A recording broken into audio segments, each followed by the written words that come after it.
Welcome to Fated, a podcast brought to you by Magella and Carly, two romantasy-obsessed readers who believe that great books must include declarations of undying love and deep thrusts of desire. Diving into the spicy, smutty fantasy genre, we are here for both the rattling of stars and headboards, and our podcast starts with the worlds of SJM, but delves into other realms. Did we mention that washboard abs and wands of all kinds are welcome in this inclusive and magically charged space? No topic is off limits, and no one is forced to have only one favourite heroine. Welcome to Fated, where we are unabashedly and wholeheartedly hot and heavy for spicy fantasy fiction. It's time to sit down and smut up. Warning, spoilers ahead.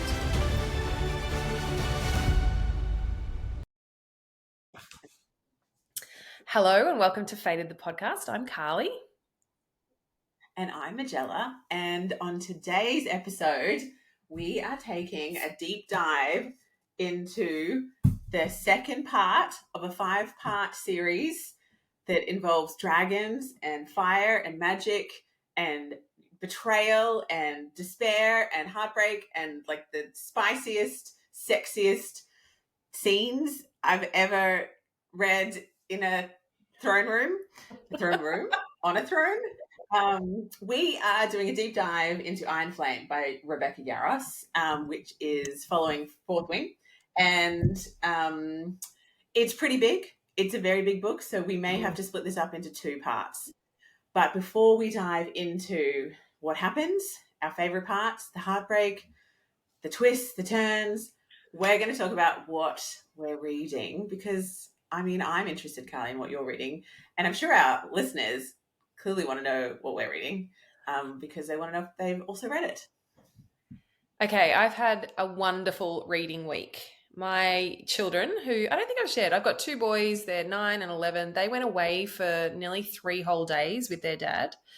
And so I actually got uninterrupted 3 or 4 hours of reading on Saturday out underneath sort of our outdoor area with the big umbrella with the rain. There was beautiful rain all day Saturday and I was snuggled up with my books.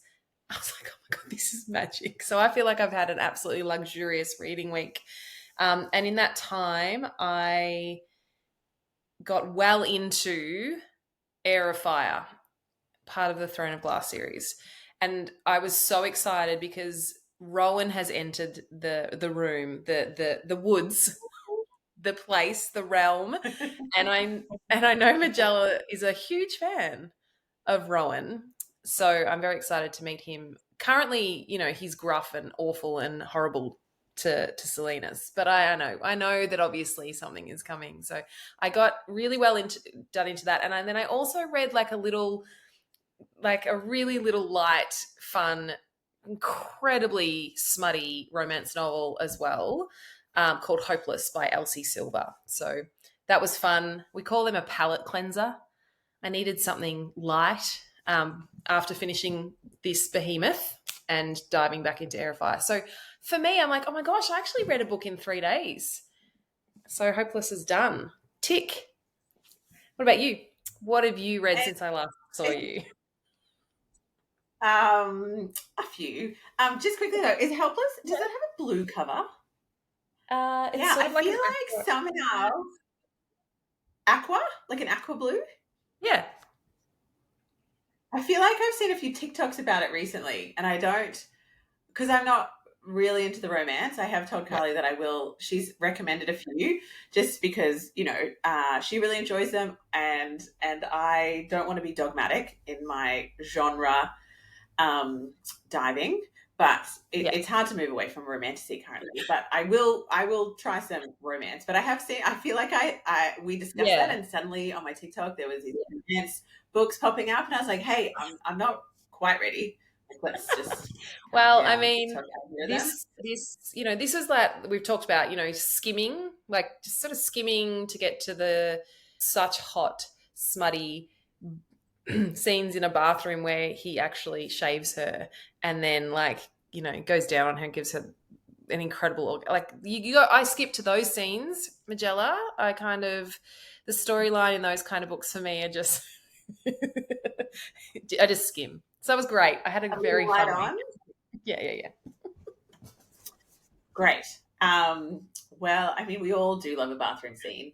I think there's a shower scene in this book that we're going to Uh-huh. discuss anyway. Um, Mhm. what I have read, I try and pace myself because I stop being I stop being highly functional in parts of my life if I am too into a book. I'm trying to take a break between them, like a couple of days. But I have read the duology by Rachel Gilbert, the One Dark Window and the Two Twisted Crowns, which was Illig. excellent.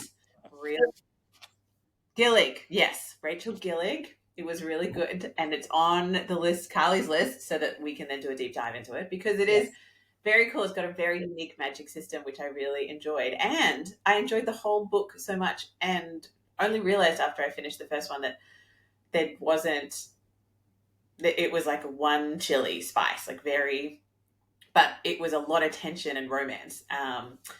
So I was surprised at how little I noticed the absence of it. Yeah. Um, and then I have also since then read the duology by Carissa Broadbent, which again, Carly had already read. So we will do a deep dive in that duology because I just couldn't get into it the first couple of times. Like it just didn't grab me. I think similar to some of the books we've both read, you have to get through those first 5 chapters to sort of start getting a grip on the world and connecting to the character, the main character. But once I did that, it was all on. It was basically like 24 hours later, I've read both books back to back. I was just like, oh my God, this series is so great. Um, and I liked it because it had that Hunger Games element of, I don't love the Hunger Games because I felt like it was so cruel. But it's that kind of, people competing to against, I guess, the system to win something, and along the way overcome all these obstacles and you know support each other. So I really did enjoy that. And then I found out at the end of the book that it's actually part of it's a 6-part series. So there's 4 more books coming within this world, but dealing with different main characters. So even though those two, Aurea and Rain, are done in that same world, there will be new characters. So that's pretty exciting. So Yeah. now that I've read 2, I'm like, okay, I'm in for 6. Oh my gosh, so excited because I just knew you'd love it. I just knew, but I think that it was probably too soon off the back of something like Fourth Wing and Iron Flame, maybe, when you first picked it up. But gosh, I get so excited when my friends go, I really love this. I really love these characters. I was so excited for you. And yeah, you told me that there was more coming. I had no idea. So I'm really excited about them because I also read those 2 books so fast, back to back, very, very quickly. So they were really great. I think Carissa Broadbent is very underrated in like the book talk world, in the fandom kind of sphere. I do think that there's some fast fashion type, fast food type books that I think have popped up really quickly and maybe got some influencers sort of sharing them. And then, people who are sort of true readers who are there for the words, not the hype, have kind of come out saying some of these books aren't actually that great. So I do think that some of the the more compelling writers will start to come up through Yeah. TikTok just because it's so thorough and more people are joining and reviewing and I do think if we did type in hashtag Carissa Broadbent, we would land on that algorithm. So and then it would just be all vampires. Again, vampires, I didn't think I'd be into it, but I was very into him. Very, very. So yeah, highly recommend. Great. I'm so glad you read those. And also this week, what was fun, or yesterday, it was fun. I went and picked up my mail, and I've got like my little stickers that I ordered the other week. So I've got my little Zaddy baby stickers for my Kindle ready to go. Save a dragon, ride Xaden Rierson. I mean, my Kindle's getting a glow up. So these are from, and I put them in. I put her in the show notes as well. All right. Are we going to talk about this incredible book? Are we? Let's do this. I'm so ready. So ready. Yeah, yeah, we are. That's right. Let's just have a look and set the scene. So we've got 623 pages, Yeah. which I think was over 150,000 words. It's big. It's divided up into two parts. We're going to do part one. We aren't going to cover the whole book. It's just not possible. So we're going to do half the Let's be book, honest. and it, it begins on the resolution of the cliffhanger. So in Fourth Wing, as you know, if you've read it. Also, we should say spoilers. We are going to discuss things in depth. Lots of spoilers, Hugely. plots, twists, surprises. We're going to discuss it all. Violet found out that her brother Brennan was alive, and then the book ended, and we were like, "What?" And now we open, and Violet is still in that state of shock and is trying to process that her brother didn't actually die, and he got a position of power in the rebellion, and he's got a different name, obviously, because otherwise people back home would know that he was still alive.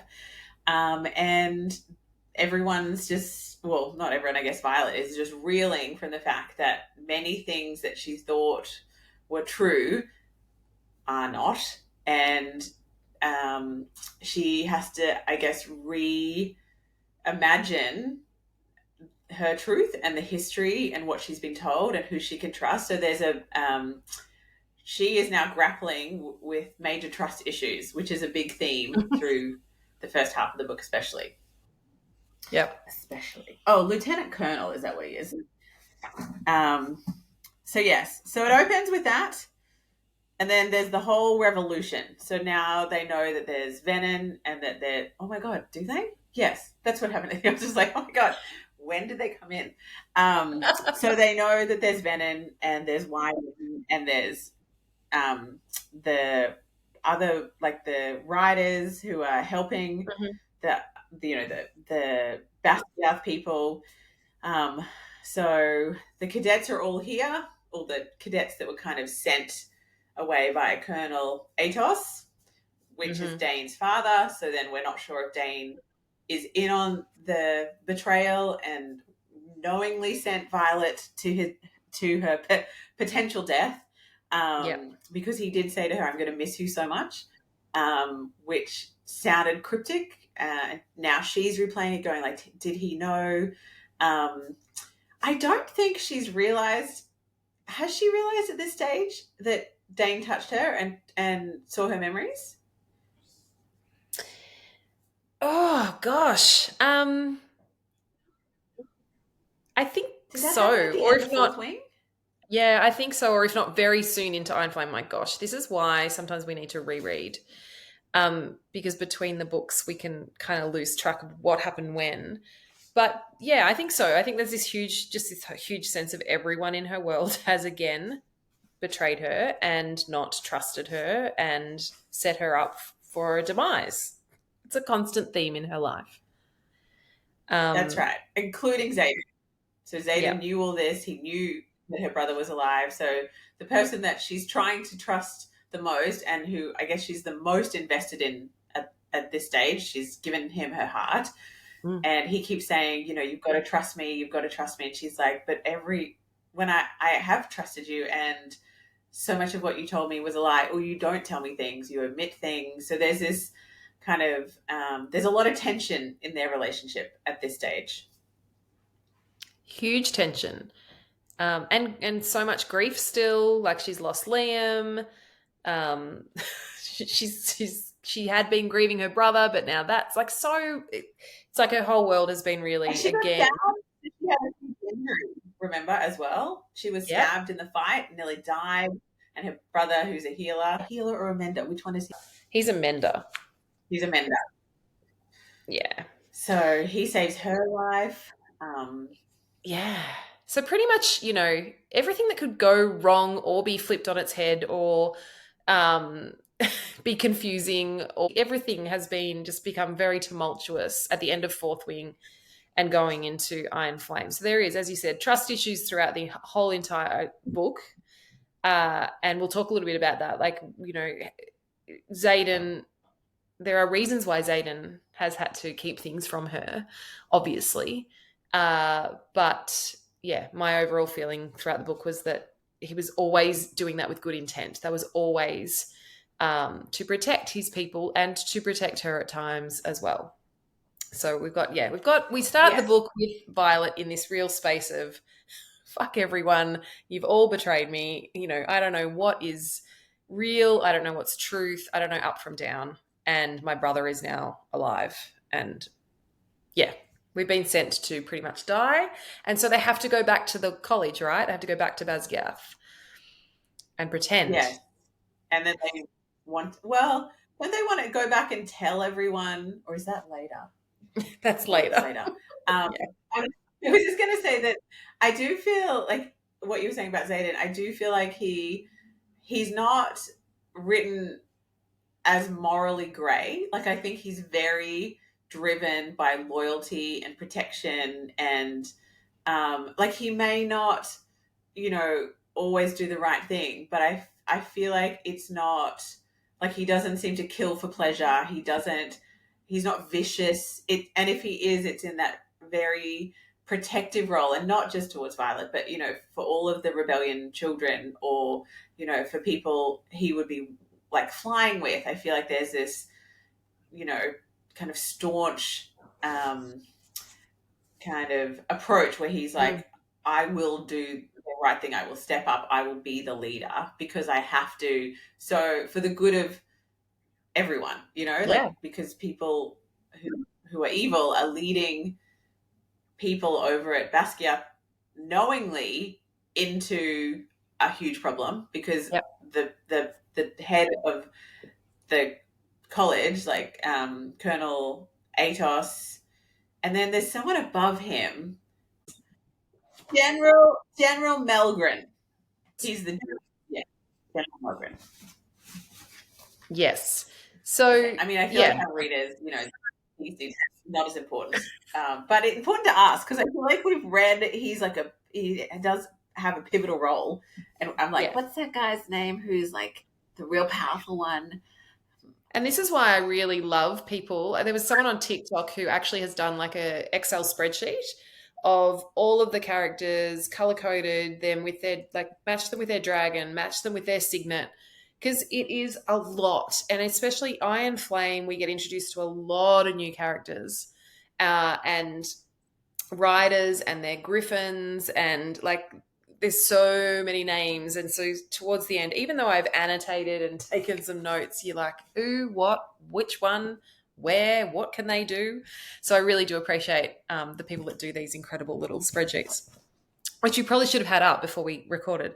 But anywho, I wanted to just say as well, Xaden never, I don't think, from my memory, never lies to Violet. There might be omission and talking around, but it's, again, as you said, like, it's always for the good of the mission. It's always for the good of protecting the people that he loves. He's definitely not evil for 99.9% of this book.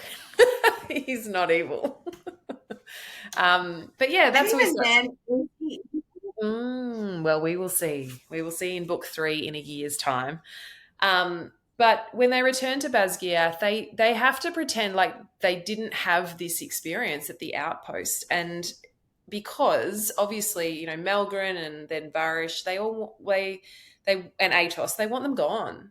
These marked ones and Violet, that's why they were sent away, and so they were obviously pretty surprised when they returned alive, minus a few, but this was really hard for Violet because she's going back to see Rhiannon and Sawyer and Riddick, and she had to keep things from them. So there again, these sort of themes of, well, you're not telling the truth to your best friends, but you want Xaden to tell the truth to you, and where does truth lie when people are going to be harmed? There's moral dilemmas in here and some conundrums for these characters, which again for me kept the book really engaging and really compelling, because I could see all sides. I could see both sides of the coin, and I could see the moral dilemmas that a lot of these characters were sort of working their way through, whilst just trying to stay alive, literally still trying to stay alive, with people trying to literally pick them off daily. So there's a lot that goes on in that first, few chapters of them returning to Basgiath. What else? What else are the key points in yes, that sort of first section? well, I think that there's the dragon. So Andana's become a teenager, so she's growing up, and she needs to go into a deep sleep to become an adult. Um, so she needs to go to sleep. So then Violet will only have one dragon. And also Tarn has to make sure that Andana is protected because she'll be obviously kind of asleep and defenseless. Um, there's a new professor that joins, Professor Grady, and he does write a survival course, which is basically where like they justify kidnapping and abduction and taking the students at any point, and then acting as though they've been abducted by the enemy and putting them through questioning and torture and leaving them without food, just so they have a very, I guess, realistic experience of what is ahead for them. Being a writer, it is the most treacherous. Most don't live long lives. A lot of them die. So that's quite intense because it's so odd to think that, because they've gone back to college, so they're still learning all these things, but the fact that there's this classified class where you basically know you're about to be tortured and you just can't break. That's how you pass the class, is you It's can't full break on. under torture. So Yeah, it's crazy. And then we meet Sloane. yeah. So then first we'll join the school, and Violet's stationed to greet them at the start of the parapet, on The conscription bridge. day. And so she is looking out for Liam's sister because she said she would, take care of her so that she gets through the first year, because he was going to do it. Obviously, he was going to be the big brother and protect her and get her through, and he can't. And we find out that Sloane holds Violet responsible for Yeah. Liam's death, because obviously Liam was guarded with the task of protecting. So that was really, for me, I was like, oh my gosh, she actually has such hatred for Violet because she's misunderstanding what really went down there. So it was a bit of a shock, I guess, as a reader. You're like, oh, kind of thought that she'd just take Sloane under her wing and Sloane would be really grateful, but she wasn't. But then over the book, obviously, that changes. She gets to see Violet in action and see what she's really about, hear more about her brother and his death, and I think that was a really beautiful character arc. To play out throughout the story. And yeah, towards the end, Sloane's really tight with Violet and her group. But Sloane was a terrible fighter, wasn't she? She was horrible compared to her brother.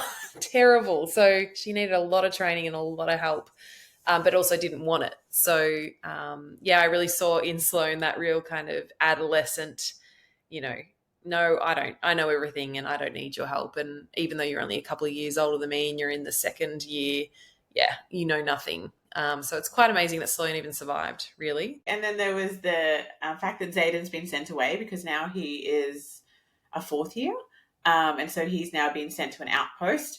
And Varish, who is kind of, he is the very obvious villain in this book. Like, he's very unlikable. He's got a crazy dragon that's only got one eye because the other one was removed by Tarn in a fight. They're like together, they're vicious and they're mean and they're cruel, sadistic. They like inflicting pain. He's always cornering her. He's a stickler for rules. He's very, very unlikable. So it's very easy to hate him and get this kind of like, that something is going to happen, but like, you're ready for him to go, but it gets dragged out, and along the way, he really wants to see Andana for whatever reason. And they sent Xaden to the outpost. And so they have mated dragons who we learn in Fourth Wing can't be apart for more than 3 days, because it starts to become, unbearable, like physically, psychologically, emotionally, because they're bonded. And so they need to be close to each other. And the longer they're apart, the more intense the response is.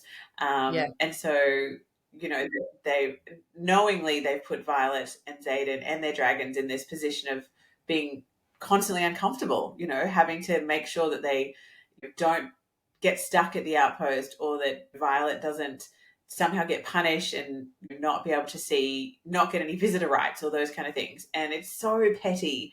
It's so petty. I do remember like grinding my teeth a lot whenever I was reading about Varys. Like, oh my god, I hate him so much. Like, what kind of person has this kind of existence? Like, just f off. Like, Yeah. come on. Regardless of, obviously, because we're very protective of the main couple, but I think anytime he would say that to people and be dismissive or rude, or like, he was so sly, that real cruel sly energy where you're just like, you're gonna get it, the karma is coming for you in a big way, but why couldn't it be sooner? You know what I mean?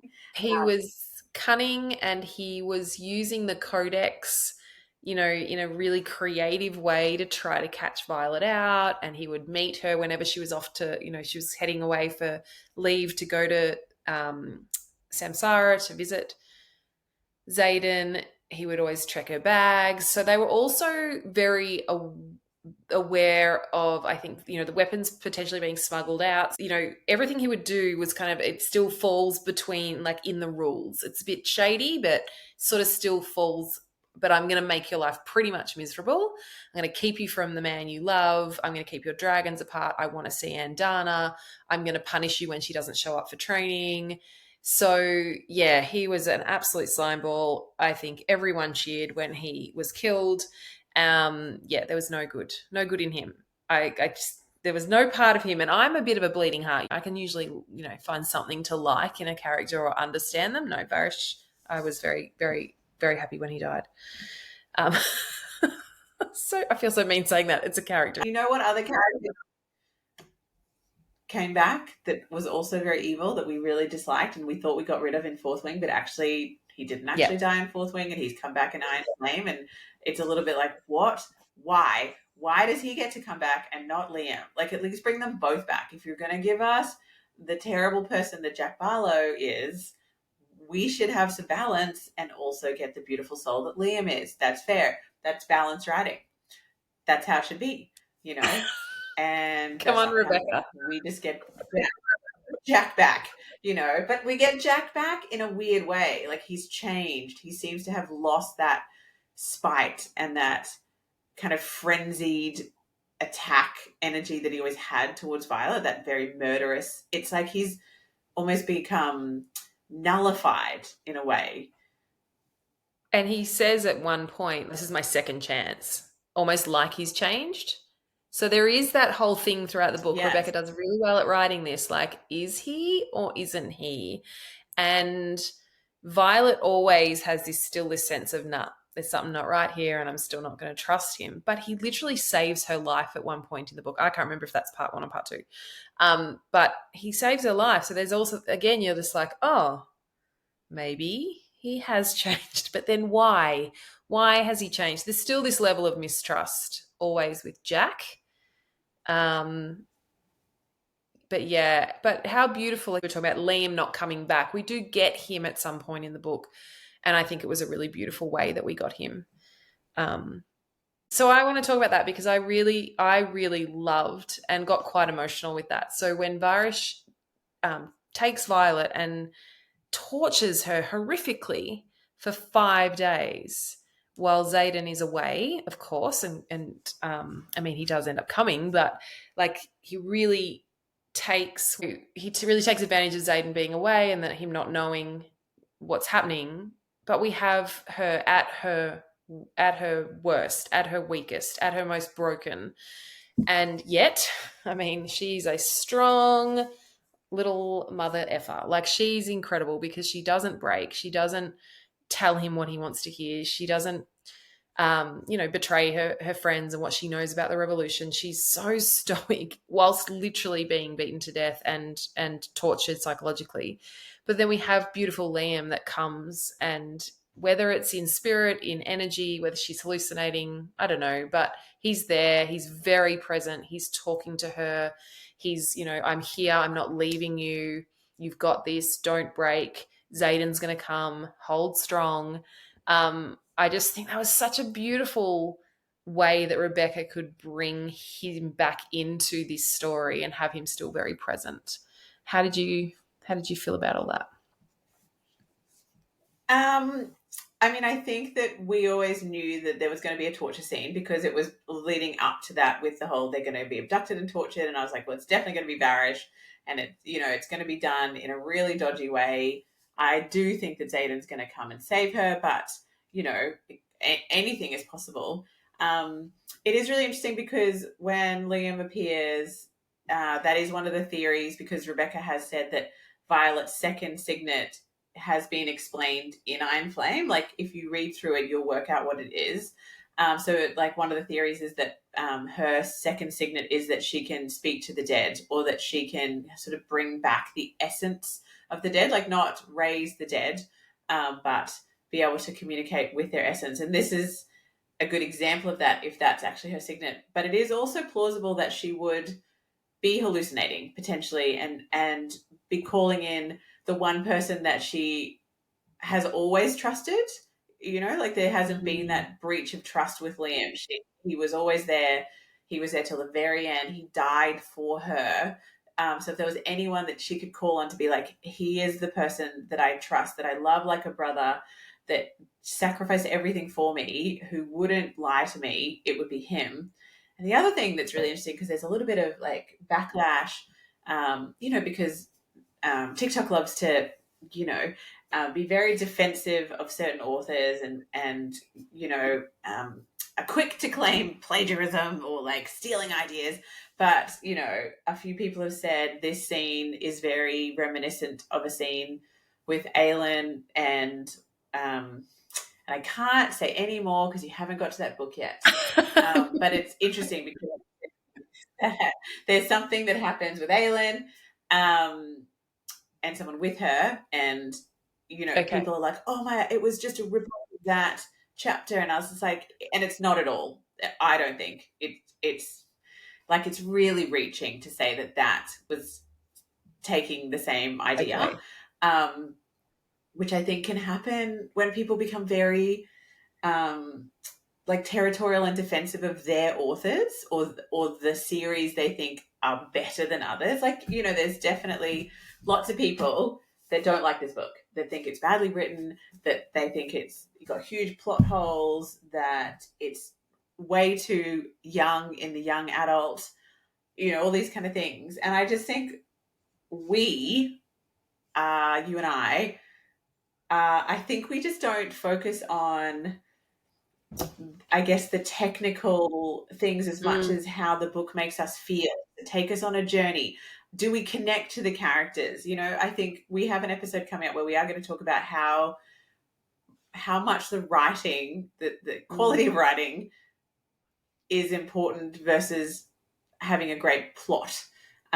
Because I think that for us, there's definitely books that we've both read where we were like, ooh, that was hard to read. That Yeah. was that was not a great use of the English language. But I Yep. liked the story, but it wasn't enough to keep going, or Yep. it was a lot of skimming to get going to get to the end.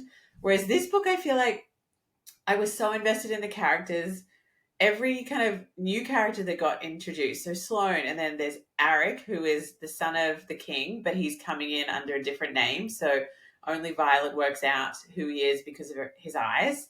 So cool. I love And then that. we've got all the like the kind of the Griffin people, and then we meet the Viscount and that whole collection of characters, Yeah. and there's a whole new bunch of other sort of riders, but they ride different, but the same kind of concept. They're going through like a college kind of thing, and there is so much to sink your emotional hooks into Yeah. that keeps the book rolling along, where I'm not being like, does that logically? I'm like, I'm reading a fantasy. I don't care about logic. Logic is really dead to me. I don't care. Like, if you give me a good sex scene, some lines that are full of like, soulful heart song speak, some intrigue, some betrayal. I don't care if it literally makes no sense at all. I'm in with those characters. I'm there. I'm just like, yes, let's do this. Yeah, we're not here to do, as we said, literary analysis of every book that we read. Yes, there, as you say, there are some books where you're like, yeah, that was just a real quick, like, skim, kind of got through it, read some of the cool sex scenes, like, not going to probably stay on my bookshelf for long books. But then, yeah, like series like The Throne of Glass, Akatar, and I do really next year want to dive into some authors that have been around for a lot longer and have written, really, really big series that I don't think has yet become TikTok famous. I do want to get into them. But really, as you said, give me some compelling characters with enough complexity and make me think a little bit. And yes, I don't mind a bit of foreshadowing, and I don't mind, that sometimes I go to, oh, what's going to happen? But I don't really want to spend too much time in that. I don't want to be like investigative journalists just like trying to figure it all out. That's not us. And that's why we're doing this podcast, because we might want to have fun and laugh at things, and, you know, send each other the favorite smut scenes and the awesome quotes that break our hearts apart, and, just have fun with it. So yes, this book for me kept me engaged. There was enough, as I said, complexity of characters. There was enough storyline. I think the plot is incredible. Like how she weaves it all together again, and I guess I come from the point of I've never written a book like this, so I think it's astounding that people can write this sort of stuff. But yes, so do we want to get to some of the spicy scenes and some of the scenes that we really loved? Might not even be spicy. Yeah. I do think before we jump into that, we should just talk about the redemption arc of Dane, because I think that's really important. Yeah, absolutely. Because Okay. that happens in part one. And because I always felt like Dane was going to get a redemption arc, just how I think that Tamlin is going to get his own redemption arc. Like, I think he has got good in him, and I would love to see him mated with someone like a beautiful, fae who can balance out his kind of broken trauma that Yeah. has, happened from his childhood. And the brutal way that a lot of those High Lord families operate. It's very, kill or be killed. Um, but Dane, I feel, because he's her best friend from childhood, I'm just like, I just don't think he will be a full betrayal. I think that he is just caught up in following the rules, and that's why he sort of, and also his father, who definitely seems a bit more evil, is such a pivotal figure. Like, he wants to be like his dad. His dad has this incredible position. Everyone looks up to him. He wants to be a leader. Like, Dane's a wing leader, and that's his aspirations. And I think that they set it up for him to have the fall, because he touched Violet and then betrayed her by sharing the memories with his dad, so that they knew what was happening. But then she's like so angry at him, and she's like, I do not want to speak to you. There is nothing to repair. Don't even try. And he spends a lot of the first part of the book really groveling and trying to be like, I'm so sorry. I want to make this better. What can I do? And then he's there when she's being tortured. He's actually the one that kills Varish, or sort of stabs him first. And then they kind of come to this truce, and then she ends up letting him see her memories again to show everybody what actually happened at the outpost, so that he can share it. And because he is such a, I guess, stickler for the truth and doing the right thing, kind of lends this believability to it. He's the son of Colonel Atos. It's not one of the rebellion kids saying, look at what's happening. It's one of their own, one of the sons of one of the key leadership. And, I think he loves Violet. I think maybe he thought romantically, but then obviously they had that kiss and it was kind of nothing for her. But I think it's definitely like he just loves her as a friend, like a brother kind of energy. But I wouldn't be surprised if it sort of becomes like a weird love triangle at some point, like a little dalliance. Everyone is like, no, we'll never have. I think that when someone is so protective and loving, and they have such history, and if she was very broken at one point and lost and despairing, like I could imagine that could turn into a bit of a comfort relationship for a little bit of time. Interesting to see if that happens. No one wants it, but I'm like, Well, one of the theories going maybe around that's is that Dane is Endgame. Uh, and we got many books to come in this series. We got 3 more books, so there's a lot of journeying here that could happen. And seeing what happened at the end of Iron Flame, it could go either way. And Rebecca is, very tight-lipped on this. So who knows? Will Dane be Endgame? Will Xaden be Endgame? Will it be a threesome? Who knows, Magella? I don't know, but also there's some theories that if she does end up sort of having a relationship in between the end game of Xaden, that Arik is the other person that she's had a bit of like tension with, and he's also kind of equal Xaden in terms of power, and I get like Arik is a prince and Xaden is a prince, so there's like 2 princes. It seems very poetic. The 2 princes would be fighting for her heart. Or maybe potentially Arik is committed to helping Xaden, and that in turn kind of helps Violet fall in love with him for a little bit of time. Or, just wouldn't be surprised if we veer off into an Arik sidebar romance, which I think, I mean, they're so young too. And if Xaden does go truly bad for a little bit of time or can't be reached as a Venom, then he seems like he would easily step into that role. Like he has the same kind of he's almost like the blonde version of Xaden. And interestingly, I watched this TikTok today, which was talking about BookTokers or something. Fantasy, how there's that trend at the moment. It's like, we have ADHD and we don't ever finish a sentence, or it's like, we're stay-at-home moms and we always wear pajamas or something. Like it's this trend where they sort of say like their label and sort of say the stereotypes about it. And one of them was, the one I saw today was it was a BookToker doing it, and she was like, I'm a fantasy reader or something, and there's no blonde men that I like or something, or no blonde men that we like. And I was like, oh my God, like there's a couple of blonde men that I know that you haven't met yet in Throne of Glass, which are definitely worthy of being liked, but they're not. Rowan is like white. He is white, like ice. He's got like white hair, not blonde. Okay. They're different. There's a couple of key characters that have blonde. Yes. Have you met?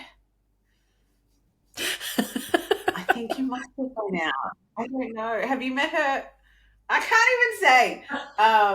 Have you met any of Aylin's family? Her cousin, Aiden.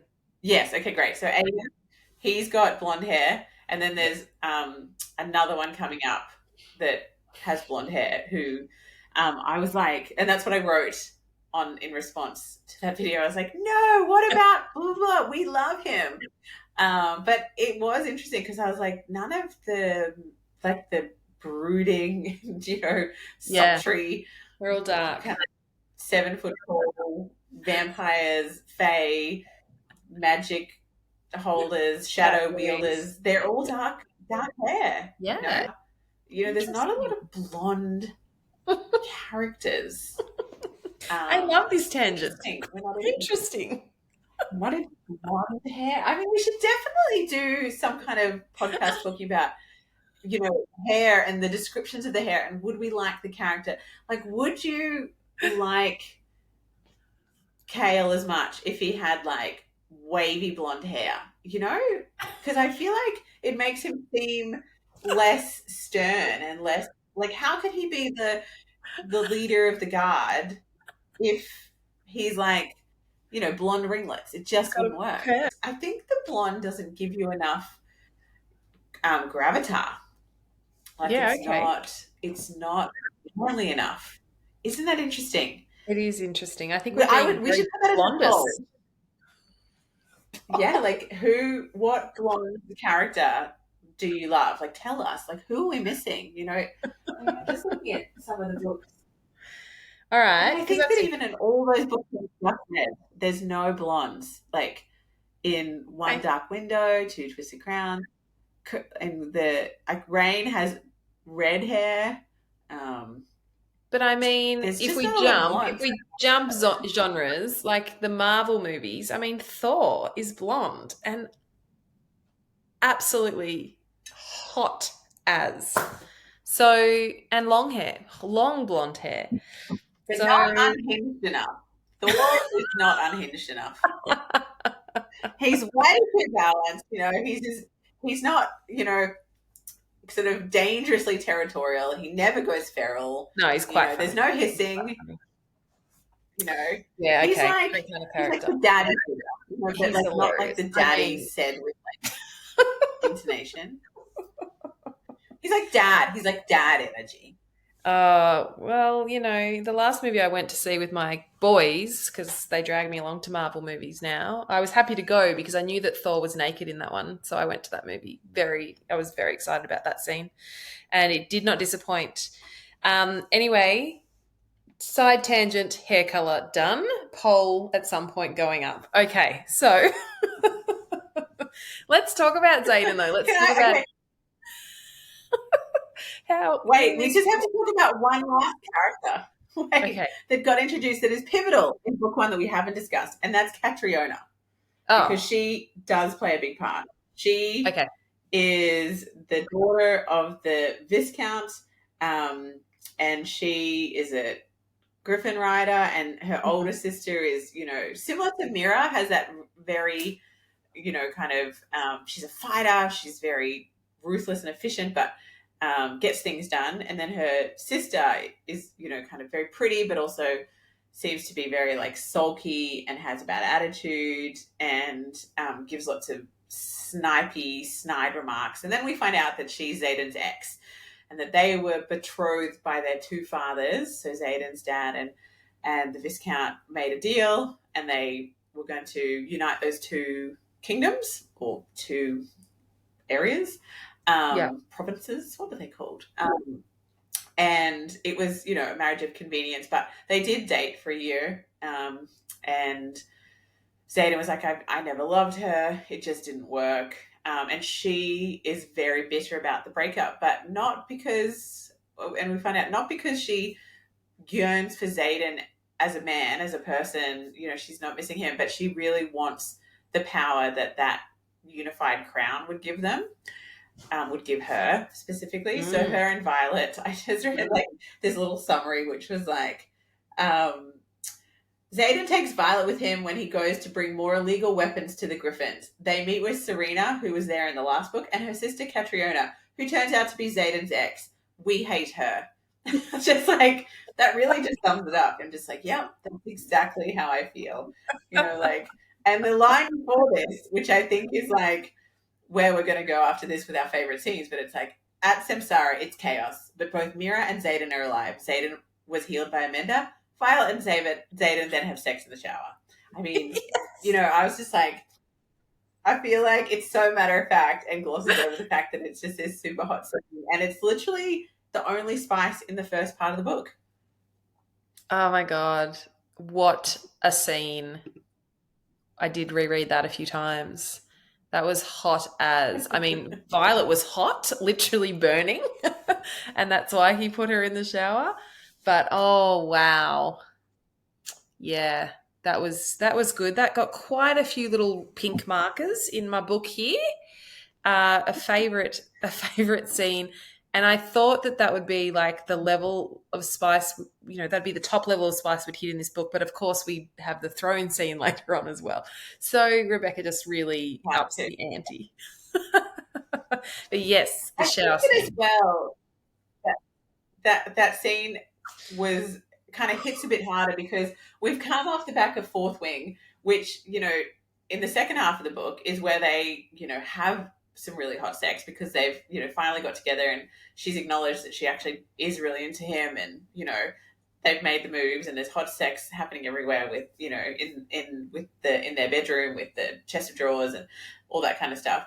And then a lot of the first half of this book, Violet is feeling betrayed, and she's angry at Xaden and she's annoyed and she's kind of constantly fighting these feelings of, oh my God, I'm so attracted to him and I'm so in love with him. But oh my God, he doesn't tell me anything and he makes me, have to try and get every like bit of truth out of him by using the exact right wording. Otherwise, he won't tell me.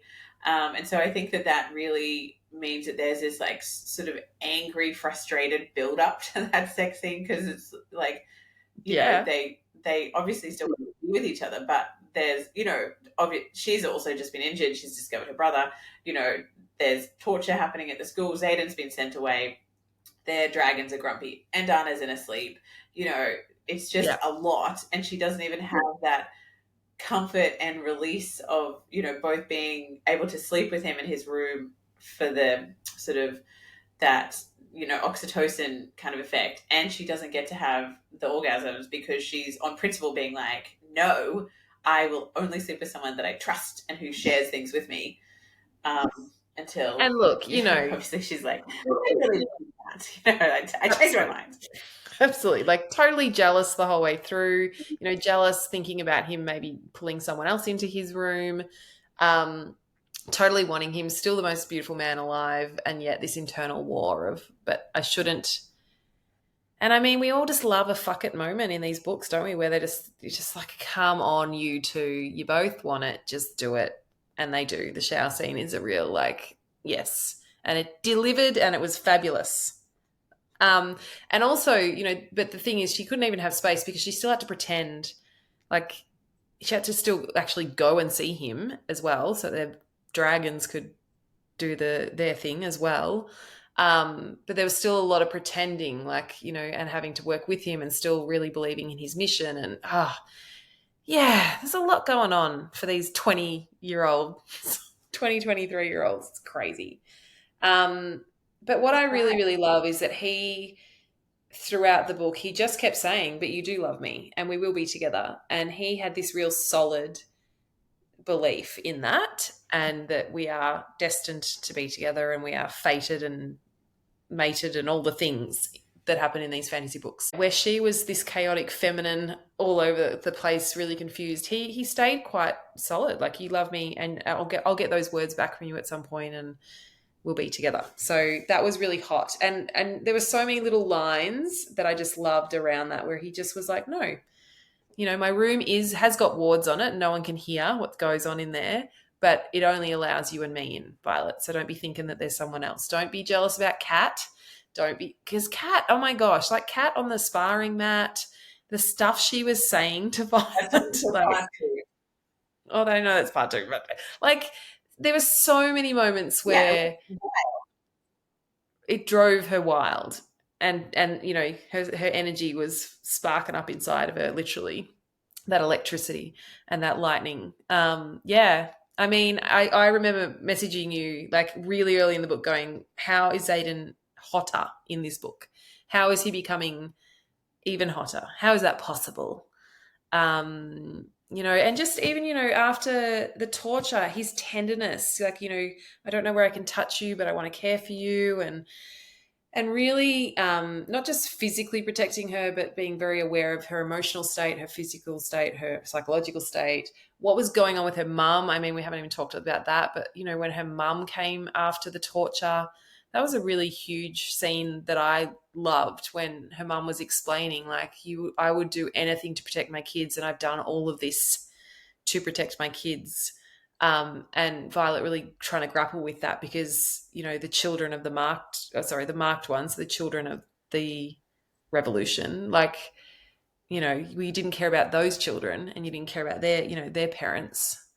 So much. We could talk for another 6 hours, but what were some of your key scenes or lines or things that you really, really loved in part one?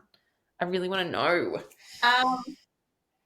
I think that what I loved was, I do remember, I think I sent you a little video after you'd finished it which was like a bit of a sort of meme on how annoying in a way Violet and Xaden were being because they just kept bickering and how, it's like I sent you that little video being like, just get over each other already. So I mean, I do feel like sometimes I'm not a fan of the slow burn. I feel like that was a different version of the slow burn because we already knew they got together. So it's like not the original slow burn, but it's like a secondary level slow burn, which is even more frustrating because you've already experienced what happens at the end of a slow burn with them. Um, I guess the scene that stood out the most for me was around the torture scene because Liam came back, and it just was so nice to see him again, but also to have, at the end of Varish, and Xaden kind of appeared right after Dane. So they were both there for her. Um, I feel like that was a really big scene for me. Like the only one that really stands out. I feel like there were so many moments in that first part of the book which were lots of seeding, lots of this character's coming in, this is happening, there's going to be torture, you've got to learn these things, the people being picked off. I feel like, and it always happens with the romantic books, is I do feel like it goes in that kind of like accelerated curve. It's like the start is like dun, dun, dun, dun, dun, and then it's like the last 200 pages you're like or the other way where you're dropped off a cliff. So I do feel like part two felt like I was doing a lot of shallow breathing in part two, like, oh my god, what's happening? Like, oh, there was many more fights, there was bigger sex scenes, there was, like the second hand jealousy and fury I was feeling at Kat for Violet, the sadness about Xaden. Because I do feel like maybe the reason why we like him even more in this is that he's written in a way that is he's shouldering the burden for her. So I think that it's become like he's really stepping up into that kind of king energy of like, I will do it. I will do whatever is necessary. I will hold this weight. I will withhold secrets, even though it hurts us, because in the end, it's what is needed to make Violet safe, or to make Violet happy, or to, whatever. So I feel like he's kind of got this world weary energy where it's like he's like, whatever is happening, I will take it. I will take it for her. Which is that, same territorial Fey energy of like, you look at my woman and I will kill you. It's that kind of like, Yeah. whatever she has to go through, like I will go through it more, or I will do more so that she doesn't have to carry the weight of the world on her own shoulders. Like I will carry that world for her, and even if it crushes my spine and like breaks me down, I will do it for her. So I feel like that's what makes him so appealing. Like he's written as this, like he's not an arrogant, cocky hero in this, especially in the first part. I feel like he's like all these. I've just had to make tough choices, hard choices, sad choices, and I will keep doing it because I've given my word. There's something really sexy about the word. When you're like, I The gave you my word, and word. also Like, just how, like, I'm on page 118, just how he even wouldn't have sex with her whilst he knew she was broken and he knew that she didn't trust him. Like, and he said, oh my God, I love this paragraph. You have no idea how badly I want to peel these pants off your amazing ass and F you until you're hoarse from screaming my name, so limp from orgasms that you can't fathom leaving my bed ever again, and every tree around here goes up in flames from lightning strike. Until you remember exactly how good we are together. And she says, I never forgot. And he says, I'm not talking about physically. And he already, like, he continually senses that she's just not ready. And, I want you more than my next breath, but I can't fuck you into looking at me like you used to. I refuse to use sex as a tool to get you back. I think that's really sexy. Like there's that primal need. I want you, my God, and I want you so bad. And I can sense that your body wants me too, but your heart isn't ready. Your mind's not ready. So that for me is incredibly attractive in a man, and would just want me to, that would just make me want him even more. So which it that did. was a favorite part. We're like, yes. Whatever you've got, Xaden, I will give. You can have it. I'm giving it to you. You take it all. Some great scenes. For me, the torture scene, of course, as well. Jack coming back, that was a huge, like, what the F moment, and where's this going to go? When he saves her life, I was like, again, like, so there was so much in that first part that drew me back in to the story after reading Fourth Wing a few weeks before that. Created some new characters and some new character arcs. We got that beautiful new revelation about Dane. And you're right, like seeing Dane and Xaden with her after the torture, I was like, okay, this is going to be good. Like how this is going to develop is going to be really interesting. And I'm really glad that Dane had redeemed himself, because I felt like that would happen. I felt like he would join them and try to do the right thing. So part one was great. Really, really great. But let's have a think about a favorite line that you had, or I can pull one out if needed. Obviously, it's going to be from Iron Flame, so people don't need to guess. But were there any that just jumped out at you from part one? I've got a line from Iron Flame. Go for it. And it's from our favorite man. And he says, "You want to know something true, something real? I love you. I'm in love with you. I have been since the night the snow fell on your hair and you kissed me for the first time. I'm grateful my life is tied to yours, because it means I won't have to face a day without you in it. My heart only beats as long as yours does, and when you die, I'll meet Malik at your side. It's a damn good thing that you love me too, because you're stuck with me in this life and every other that could possibly follow." Cheeky. Yeah, with this, I feel like, we try and pick relevant quotes, but I mean, it's really the declarations only between the two main characters. Pretty much. Love it. Well, I hope that's given our listeners a bit of, I don't know, just some fun kind of reminiscing over their own read of this book. We are going to come back with part 2 and go deeper into that as well. So apart from that, I don't know, have you got anything else to wrap it up, or anything else you want to share before we hit our next episode? No, I don't think so. I mean, I've got lots of books that I'm ready to dive into, and I'm just finalizing the Christmas list of suggested Christmas ideas. But other than that, I think I'm just going to be ready for the next episode, which we're going to record very soon. Part two, where it gets real. It gets very real. Stay tuned, and you can also go back and listen to episode 9 and 10, which is our recaps of the Fourth Wing as well, because after we do part 2 of this, we've got a long wait for book 3. So go back, re-listen, reread, have an awesome week of reading, and we'll hear you in the next episode. See you later.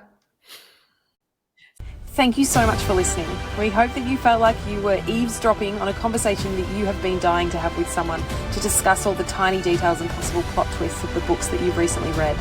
Perhaps you don't have someone to chat to after you finish one of those epic books, so please give the show a follow, and we would be honoured to be your book-obsessed friends. But mostly though, we hope it was fun, it gave you a giggle, it made you gasp, or encouraged you to pick up a different author. Please share it with someone who you think would also love it, and drop us a review, letting us know what you loved and what you want to hear from us in the future. We will be back with another episode soon. Happy reading.